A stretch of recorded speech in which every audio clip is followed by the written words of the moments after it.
Hello दोस्तों, welcome to math गुरु। आज दोपहर में मैंने एक वीडियो अपलोड किया जिसमें मैंने आप लोगों को इस बात का जानकारी दिया कि आज कलकत्ता हाई कोर्ट में एनआईएस डीलर से रिलेटेड एक इम्पॉर्टेंट हेयरिंग हुआ। उस हेयरिंग में आखिर क्या निकल कर आया उसके बारे में इस वीडियो में आप लोगों के साथ चर्चा करूँगा। उसके अलावा 19 तारीख को होने वाले कौशिक दास वाला केस और टीपी केस, दोनों ही केस का अभी क्या अपडेट है उसका भी जानकारी इस वीडियो में आप लोगों को देने का कोशिश करूंगा। सबसे पहले बात करूं, वेस्ट बंगाल में आज कलकत्ता हाई कोर्ट में एनआईएस डीलर से रिलेटेड एक हेयरिंग हुआ और ये केस जो है एक बार फिर से जस्टिस विश्वजीत बासु के ही बेंच में लिस्टेड हुआ। आप लोगों को याद होगा कुछ दिन पहले यानी करीब 20 से 25 दिन पहले एक मामला एनआईएस डीलेट का ही इन्हीं जज के बेंच में लगा था, जिसमें एनआईएस के पक्ष में जजमेंट देते हुए ज्वाइनिंग लेटर जो है देने का ऑर्डर विश्वजीत बासु सर के द्वारा दिया गया था। हालांकि वो माइनॉरिटी स्कूल था और पर्टिकुलर एक स्टूडेंट के लिए था, लेकिन उसी से क्योंकि वो मामला एनआईएस का था तो जाहिर सा बात है कि आज जब ये हेयरिंग होगा या आने वाले कल में जब हेयरिंग होगा तो एनआईएस के लिए जो है पॉजिटिव यहाँ से हमें कुछ देखने को मिल सकता है। आज के हेयरिंग में पहले वाली ही बात को फिर से एक बार कोर्ट में उठाया गया, किस तरह से इस डिग्री को इनवैलिड मान लिया गया था। हालांकि सुप्रीम कोर्ट ने इसको इनवैलिड नहीं किया था। उसके बाद से सुप्रीम कोर्ट के द्वारा 10 दिसंबर को क्लेरिफिकेशन कर दिया गया कि ये डिग्री पूरी तरीके से फ्रेश रिक्रूटमेंट के लिए वैलिड है। उसके बाद भी राज्य सरकार एनआईएस डीलेट को भर्ती प्रक्रिया में शामिल नहीं कर रही है, जबकि सुप्रीम कोर्ट का जो जजमेंट आया है वो 28 नवंबर 2023 से ही लागू है। एक बार फिर से बोर्ड के वकील ने मिसलीड करने का कोशिश किया कोर्ट में और प्राइवेट स्कूल और गवर्नमेंट स्कूल में कहीं ना कहीं मसला फंसाने का कोशिश किया, जिसको बहुत ही अच्छी तरीक़ा से एनआईएस के एडवोकेट के द्वारा काउंटर किया गया। लेकिन फिर भी उसके बाद से जो है एनसीटी का जो हालिया एक नोटिस आया है एनआईएस डीलेट के पक्ष में, उस नोटिस को जो है एफिडेविट के थ्रू जो है लगाया नहीं गया था, जिसको लेकर ऑपोजिशन के जो लीडर उन्होंने ऑब्जेक्शन किया। हालांकि एनआईएस के एडवोकेट के द्वारा ये जानकारी दिया गया कि ये तो उन्हीं के वेबसाइट से डाउनलोड किया गया नोटिस है, लेकिन इसके बावजूद भी जब ऑपोजिशन के एडवोकेट के द्वारा ऑब्जेक्शन किया गया तो जज साहब ने जो है एनआईएस डीलेट के एडवोकेट को ये परमिशन दिया कि ठीक है, आप जो है नेक्स्ट हेयरिंग तक जो भी डॉक्यूमेंट जो भी एफिडेविट कराना है उसको करा के एक साथ कंपाइल करके जो है कोर्ट में पेश करिए। तो उसी का जो ऑर्डर कॉपी आप लोग स्क्रीन में देख सकते हैं। इस केस का नेक्स्ट हेयरिंग डेट जो है 25 फरवरी भी लग चुका है। हालांकि अगर आप लोग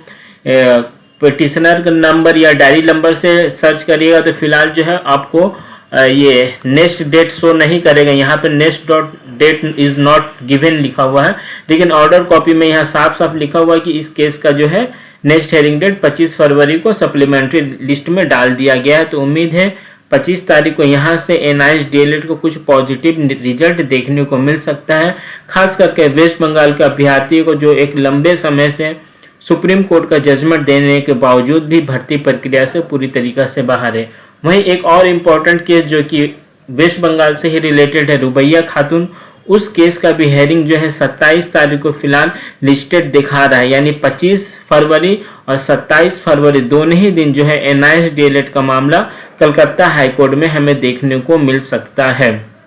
इसके अलावा मैं बात करूं 19 तारीख को हेयरिंग का, तो अभी तक ना ही टीपी वाला केस का ना ही कौशिक दास वाला केस का, दोनों में से किसी भी केस का काउज नंबर जो है अभी तक अपडेट नहीं हुआ है, जिससे एक बार फिर से ये संदेह बना हुआ कि क्या ये केस 19 तारीख को हेयरिंग होगा भी या नहीं। क्योंकि नॉर्मली आप लोगों को पता है नेक्स्ट वीक में जो भी हेयरिंग होता है उसका काउज नंबर देर रात फ्राइडे तक अपलोड कर दिया जाता है। काउज नंबर से इस बात का जानकारी मिल जाता है कि हाँ ये केस 100% जिस भी डेट में लगने वाला है नेक्स्ट वीक में, वो उसका सुनवाई जो है कितने बजे तक और कब तक होने की संभावना है।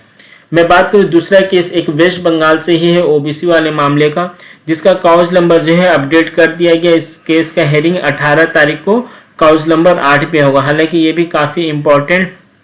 मामला है, खास करके वेस्ट बंगाल के लिए, क्योंकि इस केस की वजह से कोई भी सरकारी भर्ती वेस्ट बंगाल में नहीं आने पा रहा है। सिर्फ टीचर से रिलेटेड में नहीं बोल रहा, किसी भी भर्ती, किसी भी तरीका का भर्ती वेस्ट बंगाल में एट प्रेजेंट में नहीं आने पा रहा है इस केस की वजह से, क्योंकि लगभग 14 से 15 लाख ओबीसी कैंडिडेट का सर्टिफिकेट को कलकत्ता हाई कोर्ट के द्वारा इनवैलिड करार कर दिया गया है। तो देखते हैं आखिर क्या होता है। रात तक मैं कोशिश करूंगा कि इस केस का, यानी कौशिक दास वाला केस और आदर्श कुमार श्रीवास्तव जो कि टीपी वाला केस है, इसका अगर कोई भी काउंस नंबर अपडेट होता है तो उसका मैं आप लोगों को जानकारी देने का कोशिश करूंगा। दिन में मैंने आप लोगों को एक जानकारी दिया था कि किस तरह से अब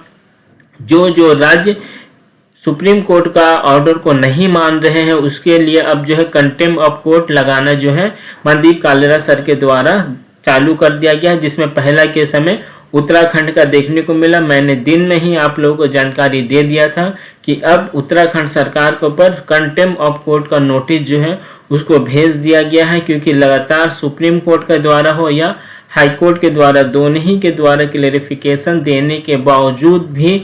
एनआईएस डायरेक्ट अभ्यर्थियों को भर्ती प्रक्रिया में शामिल नहीं किया जा रहा, जो कि बहुत ज़्यादा जो है निराशाजनक है। तो अब देखते हैं आगे कोर्ट का स्टेप क्या होता है राज्य सरकार के प्रति, क्योंकि नॉर्मली कोई अगर कॉमन आदमी इस तरह का कोई गलती करता है तो अभी तक वो जेल के अंदर रहता है, लेकिन राज्य सरकार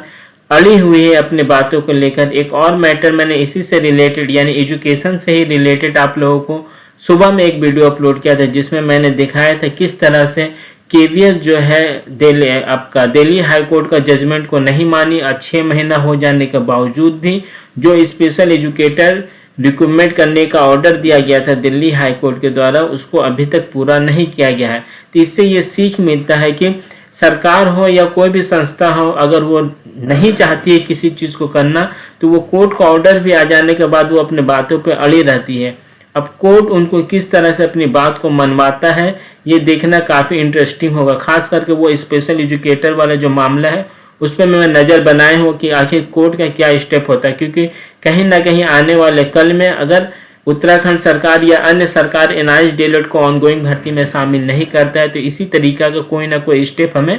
देखने को मिलेगा। वो तो खैर दिल्ली हाई कोर्ट का मामला था, एनआईएस के लिए तो सुप्रीम कोर्ट से जजमेंट आया हुआ, तो उसमें देखते हैं कि क्या कार्रवाई आने वाले कल में हमें देखने को मिल सकता है। एनआईएस से रिलेटेड या कोई टीचिंग एग्जाम से रिलेटेड कोई नया अपडेट आएगा तो मैं आप लोगों को देने का कोशिश करूंगा। चैनल पर नए हैं तो चैनल के साथ बने रहें। Thank you.